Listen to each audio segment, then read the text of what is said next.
Hey everyone, if you want to create funny, engaging, and shareable memes without using complicated design software, Kapwing makes the process incredibly easy.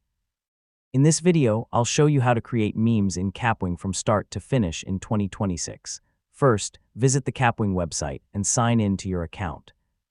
If you don't have one yet, create a free account and access the editor from your dashboard.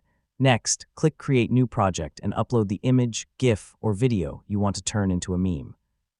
You can also start with a blank canvas if you prefer to create a meme from scratch. Once your media is uploaded, adjust the canvas size if needed.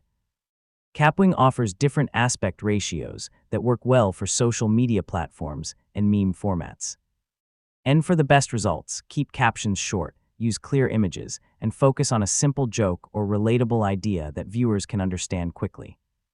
And that's how to create memes in Kapwing in 2026. With just a few clicks, you can turn images and videos into fun, shareable content without any advanced editing skills. Thanks for watching, and I'll see you in the next tutorial.